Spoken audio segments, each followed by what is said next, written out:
Welcome to Thailand. We're here in Koh Samui where every single day of the year I feed 80 street dogs from the back of my moped. We're going to go along today, meet some of the characters, see some of the challenges that we face on a daily basis and generally have an action-packed day of feeding the street dogs in Thailand. Breakfast time, breakfast time. Look at all these lovely breakfasts. We're going to go and feed the street dogs, Solo. Okay, Cindy, we are feeding the street dogs. We've got lots and lots of food today. This is where we keep all the food for the street dogs and it's all ready to go. And we can, one extra, load up the bike. Let's go. The sun is coming up, perfect timing to get going. Whoa, it's hard to balance, but the land dogs are fed. Now it's time to go and feed the street dogs. There they are, there they are. Oh, lovely dogs. This is the first stop. We feed them over here because these are not very good dogs in terms of the bikes and cars going past. They sometimes go and jump on them, which gets me into trouble, which is not good. What a lovely group. Ah, what's the fight? Oh, what good boys again. Hello, who's coming up to the bar? Who's coming up to the food bar? So that's our first 4 fed, but I actually know there's 2 more that live around the corner and they don't come out and mix with these 2. So we've got 6 dogs in total at this stop. Gotta go, we got a lot of dogs to feed. We got a lot of dogs to feed. Let's go, let's go, let's go. Oh, come on, introverts, come on, come on, come on, come on. Oh, the food is falling down, the food is falling down. It's a disaster, everybody. Now, come on, boys and girls. So this is the introverts. There's 4 of them here tucking into their lovely breakfast. You can see the dogs down at the next stop are already waiting for their breakfast. But we're gonna get these guys fed and then we're jumping on the bike and we'll keep going. Come on, doggies, come on, doggies, let's go, let's go. Come on, everybody, let's go, let's go, let's go, let's go. There we go, everybody. Come on, everybody, there we go, there we go. Now this is Beyonce and her crew. There's actually 13 dogs here. They all have been here for 2 years. I've been feeding them since Beyonce had the puppies. They're like my pride and joy. They live in this abandoned villa and there's never any problems. You can see they're all healthy. They've got their medicines. They look fantastic. They get their food every day. And really they live in paradise, to be honest. Now, if you have a look here, this is one of the important things that we do every single day. Little Dyson over here has got a bad paw. You can see he's holding it.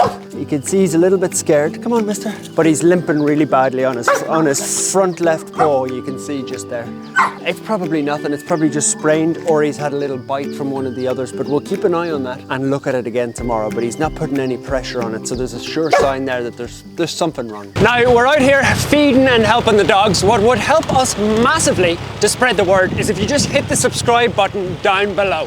So everybody always asks, who are the migrant workers? Who are the people around here? So if you look behind me, this is a perfect example. They're building some villas down here, we can tell. So what happens is the workers come along and set up their little shacks down there. So that attracts the dogs. So the stray dogs in the areas, the migrant workers, a lot of them are super friendly. They'll give them little scraps of food and the dogs will probably live there happily for about 6 months while the villas are being built. But then that's when the problem starts. So the migrant workers will leave to the next job. They won't take the dogs with them, but the dogs will then all be associated with this one area and the humans will be gone. So that's when the trouble starts. Maybe the new villa owners won't want the dogs, for example. Hello. So there's actually 5 dogs here. There's 2 down there, 3 here. We've got Flower, Mr. Thumper. Hello, Mr. Handsome. Mr. Handsome is one of the best dogs you'll ever come across. He just comes over quietly for his food. Thumper is a big boy. He's one of our favorites. I think he's going to keep growing forever, Thumper. He's just massive. The only worry that we have here is the crossroads. There's a lot of traffic that comes along, but the dogs themselves are great, but very worried about cars. We lost one little girl here, Bambi, and it's so sad. I just came along and found her body here. Somebody hit her with a car and just pulled her off the side of the road. So it's very stressful when you come along and find a dog dead. The other thing that happens a lot is dogs will just go missing and we never know what's happened. So maybe they found a home, maybe they've been hit by a car, maybe somebody's done something bad to them. It's really, really challenging and tough when that happens, but it does happen on a fairly regular basis. If you have a look here on Thumper, this is one of the main things. So obviously we're feeding, but I can see here He's got a wound. I think most people at home would think that's quite serious, but that's just a quick patch-up job, isn't it, Thumper? He's probably gotten a little fight with somebody. Judging by the size of Thumper, I wouldn't like to see the other guy. So this is Flower. Hello, Flower. How are you? And Coconut is behind me. Two of our absolute favorite dogs. You can see at this time what happens is the dogs really come alive. They love playing. They'll often chase each other. There's a little river down there, which is another question. People ask me where they get the water from. I don't have to bring water around here. I'm really lucky because there's a stream just down here where they all drink from. That's a good boy, isn't it? Are you a good boy, Mr. Handsome? Now, some of the dogs love their bit of attention before they get their food. Mr. Handsome's one of those. He doesn't get a lot of attention. So just spending 5 minutes with him is just as important, I think, as the food that he also gets. Look at that smile, mister. You're a beauty, mister. There's a reason why they call you Mr. Handsome, isn't there? Prettiest boy in the jungle. I just want to tell you about the food and what's actually in it. We feed the same food to the dogs here and it's packed full of nutrition. You've got veggies in there, you've got rice, we've got kale, we've got crushed up eggs. It's absolutely packed full of goodness. So the sick dogs here at the land have it, but also the street dogs. So this is about a typical portion size. And every single day we make 200 kilos of this for 800 dogs around the island. I'm only feeding 80 dogs myself. So this is what they're all gonna get. Hello, Goldilocks. What are you scared of? What are you scared of, darling? Now this is Goldilocks here, who we feed, but you can hear out the back there's 4 other dogs. There's a lovely Thai lady here who looks after sort of sick and older dogs. She doesn't have much money to buy the food, so I will feed Goldilocks, who's the friendly one, and then leave her a bit of food and she feeds her dogs for me out the back. So about 6 dogs here. It kind of fluctuates because she takes the sick ones in. Come on, Mr. Floofer! Let's go, let's go, let's go. Hello, Shadow. Hello, hello, hello, hello. Oh, you're excited, you're excited. Yeah, we're excited as well. We're excited. We're all excited. Come on, come on, come on. Hello, that's my 2 favorite boys today. Mr. Floofer is a street dog. He looks very different to all the other street dogs, but he actually lives here with, there's a lovely man and woman who collect coconuts, and he stays with them. They allow us to bring all the medicine, all the food. People always ask if, you know, can we not take him off the streets? You couldn't get a happier dog than Mr. Floofer. Look at him. You wouldn't even know he's a street dog. There you go, Mr. Shadow. So this is another dog that's not super friendly, but you can see we've left her a little bit of breakfast out here. She's actually got 3 other dogs with her. They've all been sterilized. Everything here is good, but she just is not a friendly dog. But that's okay, we've got an understanding. She'll bark lots, but never do any more than that. Now this is a crazy stop. This is about 9 dogs here. There's 3 little puppies, like this little fella here. He's an absolute bundle of joy, but you can see there's medium puppies. This little fella got a little whack on his leg. We thought he'd broken his leg, but that's actually fixing up quite nicely now. And then there's also older dogs. And then coming in is little Marmalade the cat. You wouldn't believe it. Now here what happens is we've got very impatient eaters. Shows you how hungry they are. They're all trying to get into the bag. You can't get into the bag, puppies. You can't get into the bag. Marmalade is the only cat on the tour. You can see she lives with her puppy brothers, older dogs. It's a real wild collection here. This is not a good situation, but we also can't just take all the puppies home.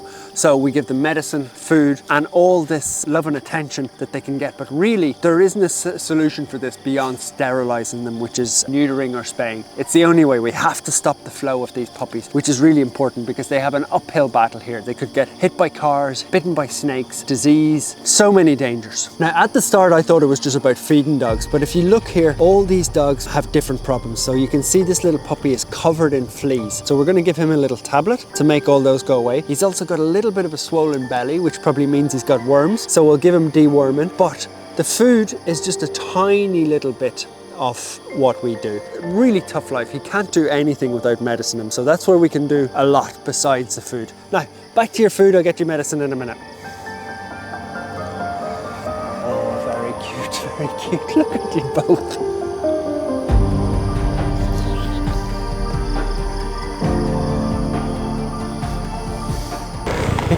Come on, puppies. Come on, puppies. Off the road, off the road, off the road. Hey, Shorty. Let's get you some breakfast. Now, you can see the puppies, they want to come to every stop. We're trying to give Shorty his breakfast here, but the puppies have had about 4 meals. Come on, Stanley. Oh, Mr. Stan, Mr. Stan, Mr. Stan. They're all coming out today. They're all coming out today. Hello, Stan. Now at this stop, there are actually 13 dogs. This is Stan. A lot of them don't have names. I can't have names for all 80 dogs, but we've got 13. They all sort of come in around the back from different houses, but I'm gonna start feeding them just off the road here. Now Big Stan is the boss here. He's the big boss man, aren't you, Big Stan? You're the boss. Now we're at a bad time of day because the traffic's coming out and all the bikes and all the cars and all the trouble is starting. That's why we try and feed first thing in the morning, because once everybody starts going to work at about 7:30, 8 o'clock, it's a disaster. But all these dogs here are fed, on to the next stop. Come on, doggies!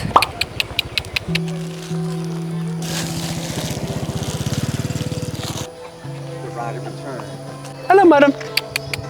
Come here. Now this is a purebred dog. The locals have obviously tried to breed her at some stage along the way. She's also on the feeding round. She lives with these nice people here. Hello, mister. Now this big fella here is called Mr. Adonis. He's the big boss. Oh, he doesn't like the camera. He doesn't like the camera. He doesn't like anybody, Adonis. He's a big boss. He bullies everybody else for their food. So we'll feed Adonis first, and then once he's full, once his belly's full, he'll let all the other dogs come in. So there'll be about 7 or 8 dogs here in total, but he's the big boss. He's actually very nice. Aren't you, mister? Come on, mister.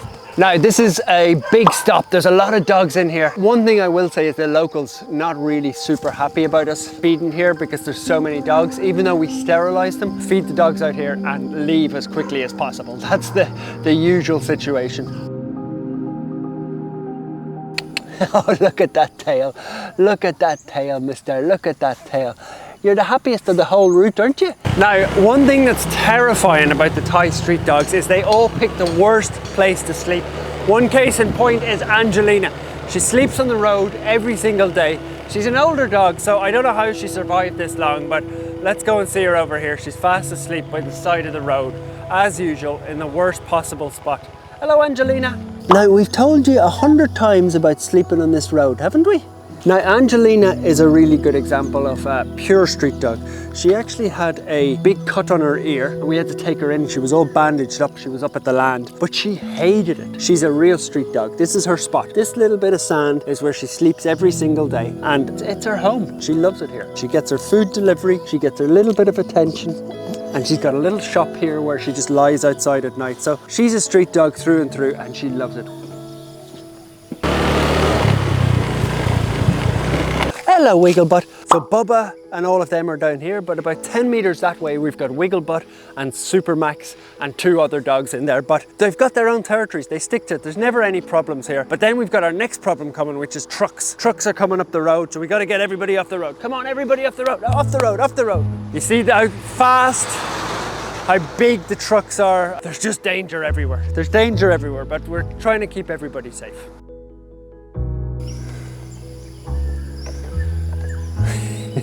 Bubba's face. There's so much involved with the dogs in sterilising, operations, vet trips, that this part, feeding the dogs on the moped, is my absolute highlight of the day. I would never give it up. It really, really reminds me of what a huge problem fixing the street dogs actually is. Now we're back at the land, we've finished the feeding round. You can see absolutely filthy, quite tired, haven't had a coffee yet. Feeding can take, I can actually do it in about 40 minutes if I really need to, if I've got other stuff to do. Sometimes it can take 2 hours. It depends on like how many injuries there are and how much time you've got, because the dogs love the attention. So we're all done for the day. Now we're back at the land. The only things we have to do is we've taken notes of like some of the dogs, the puppies who had fleas on them. We're going to get them medicines. A couple of dodgy paws that people had, we're going to keep an eye on those. But for now, we're back here to look after the very sick dogs at Happy Doggo Land.